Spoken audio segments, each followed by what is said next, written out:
Welcome to the Circle Sessions featuring the Circle of Experts. The Circle of Experts are Yasmine Robles from Robles Designs, Tanisha English Amamu of TJE Communications, and Don the Idea Guy. I'm Brett Johnson from Circle 270 Media Podcast Consultants. Each week, one of the Circle of Experts joins me to talk about critical aspects of growing your podcast. We focus on marketing, social media, monetization, and website design to help you implement all of these together. This week, Yasmine is here from the Circle of Experts. Yasmine works alongside clients to design a website that's driven by strategy, looks amazing, and that you can actually use to grow your podcast and then in turn your business as well. Yasmine, thanks for joining me again today. Yeah, thank you for having me again. Sure. So, I think in these next couple of episodes, I love the theme that our first one for this week, and looking at it from the aspect, I think podcasters do need to take a look at what they do at their website and think of it as a business. Think of it as a business. And yes, it's a showcase for what you're doing with creating content, but take it the next step. Even if you're kind of doing it for fun, who says that it can't go to the next level? So, when everyone's encouraged, build a website, put a website to your podcast, therefore maybe turning into a business or supplement your business and such like that. So, but creating that website, you have analytics. So we want to talk about using analytics to optimize the website and marketing. And then, let's set the stage, for the listeners who might be new to analytics. Let's start with the basic. Why are website analytics and marketing metrics so crucial for, again, small business, quote unquote, podcaster?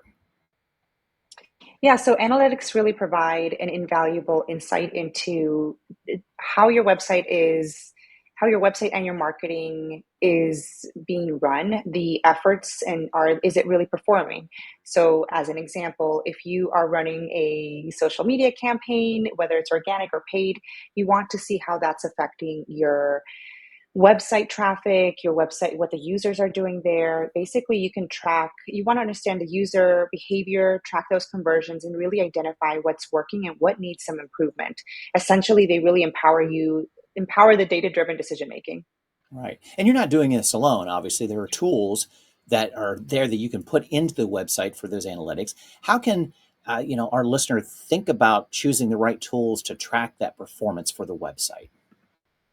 Yeah, so it's really about aligning the tools with your specific goals. Google Analytics is a great starting point for website analytics. Social media platforms offer their native insights, and it's really crucial to choose these tools that will align with your marketing channels and objectives. There's others out there such as Search Console, which will help you with tracking keyword research. There's some that are paid, some that are free, but you can usually get a free trial with SEMrush, like 7-day free trial if you already have a website, and track what exactly is going on in there. If you can afford SEMrush, it's a really nice tool as well that'll give you a comprehensive look at not just what the engagement and followers look like on social, but what your keywords are doing, what your traffic is doing, and how it all blends in together and give you additional insights. But if you're just going for the freebies, I would suggest Google Analytics, Search Console, and then dive into your social platform of choice and look at those analytics as well. I had read recently that you really shouldn't forget about Bing. What are your thoughts on that? Because you mentioned Google Analytics. We're so U.S. centric that it's that, okay, Google is big here. Google is worldwide as such, but Bing has its pockets of use elsewhere. Are you seeing Bing kind of being talked about a little bit more? A little bit. It depends on the client. If we start seeing that a lot of the traffic is coming from different OS platforms, different platforms, operating systems, if we're seeing that the referral traffic is coming from, just really depends on the audience. I would say if you have the time, if you are a Google user, but you have the time, go ahead and check Bing out and see what analytics it can provide. At the very least, the same thing. Google has Google My Business. You can create the same thing on Bing and just keep track of them. In addition to Bing, if depending on your business, you might also want to track things like Yelp, Angie's List. These are all dependent on what your goals are. So know those goals first, and then try to see what these free options are to get statistics and then see what your bandwidth is. So if you're like, I can't go on Yelp every month and check the stats, then you can have a Yelp profile. But just keep in mind that at least every quarter you can go in there, check what's going on, and then pop back out. Good. Yeah. So now small business owners, podcasters have their analytics set up, but interpreting data can be a challenge. It is a fire hose of information. What strategy? Because I've seen it and kind of going, okay, I just want small stuff here. I don't need to know. You could. It's a rabbit hole, from the stuff I've seen. So, what strategies do you recommend for interpreting that data and then turning it into actionable insights? I mean, that's the end goal. Yeah, so really start by identifying what the KPIs are, and that just means key performance indicators. And this means how are you tracking your goals? So if your goal is to get, for example, 10 new clients, then you break that goal down into action steps. And is that going to 5 networking events per month, meeting with 5 new people, having lunch with them? What can you really measure? So KPIs, they're a fancy way of saying goals and goals that can be measured. And then look for trends, anomalies, and patterns. Regularly review that data, and most importantly, connect the data interpretation to strategic decisions. So whether that means tweaking your website design or adjusting your marketing strategy, you could see that perhaps you're spending a ton of time on social media and Facebook barely gets you any people to your podcast or your website, and you see that Instagram is really supporting, or maybe it's TikTok. And so now you can say, you know what, I'll focus on Facebook a little bit, but my key energy will be going towards this other platform that's actually providing a really good performance. Wow, that sounds like analytics could be a huge time saver over time. You know where your flow is coming from rather than putting all your efforts into one social media platform. As an example, all of a sudden you see Instagram pulling up, then okay, they're Mhm. there. I have to go play in that field.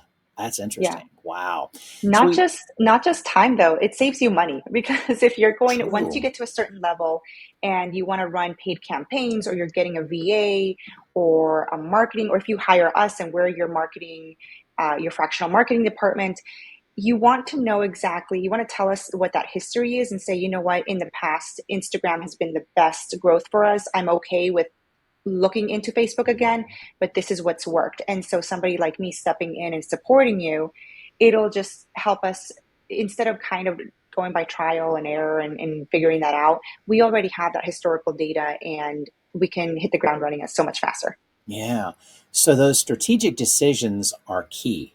Just as you mentioned, okay, again, whatever choices you make, that's the decision. But how can small business owners use analytics not just for one-time improvements, but also for that continuous optimization for their online presence? Yeah, so continuous improvement is really about iteration.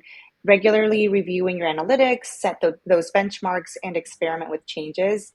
A/B testing, for instance, allows you to test variations and optimize based on the actual user responses.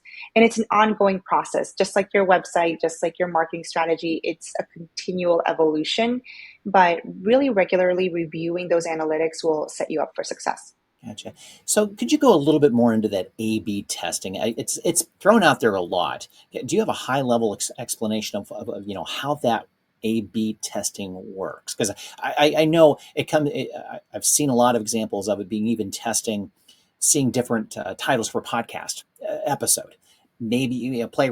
You keep experimenting. Well, what's going to make people follow, make people play? Um, and there could be some little testing there too. But what is A/B testing overall?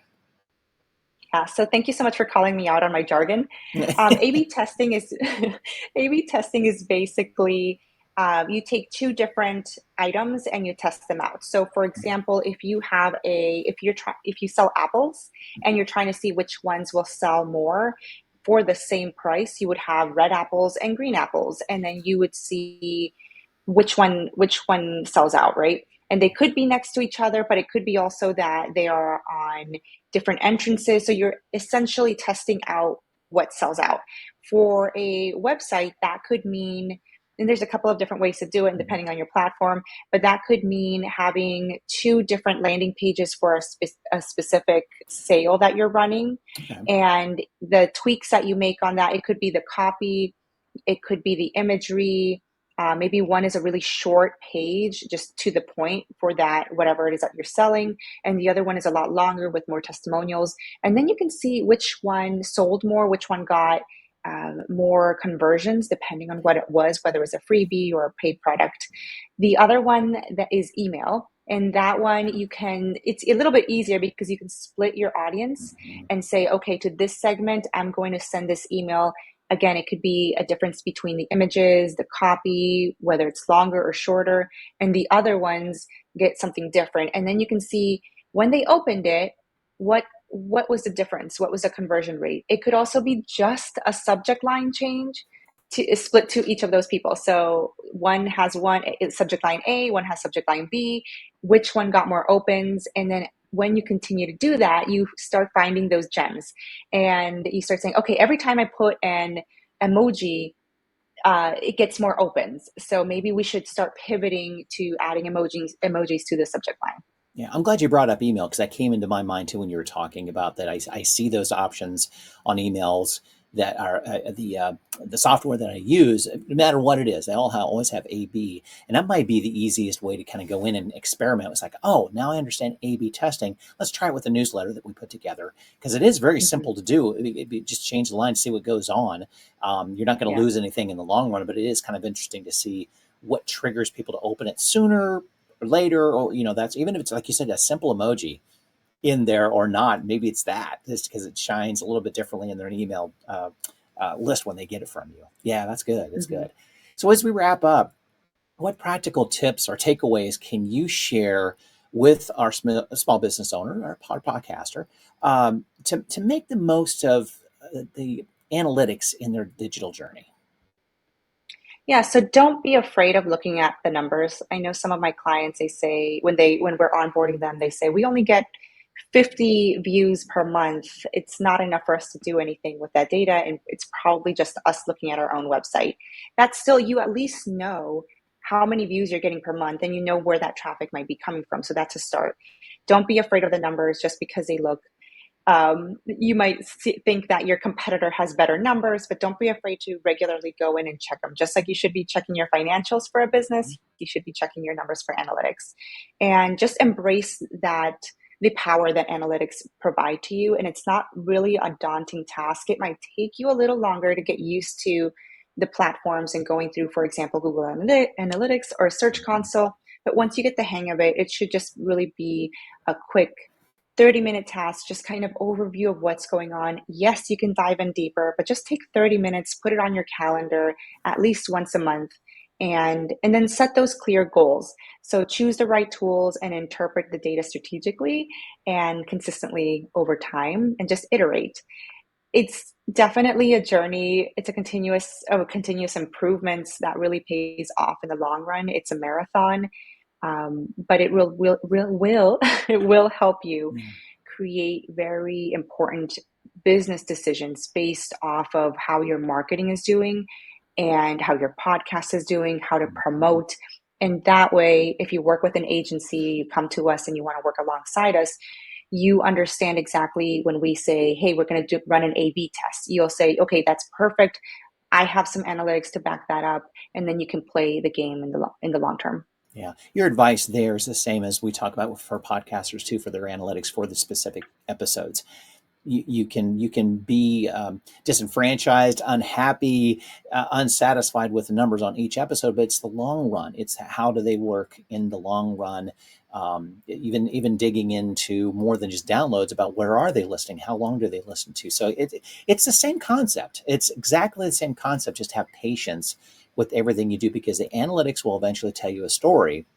It's just got to wait. You have to wait for it a little bit for it to create a story for you.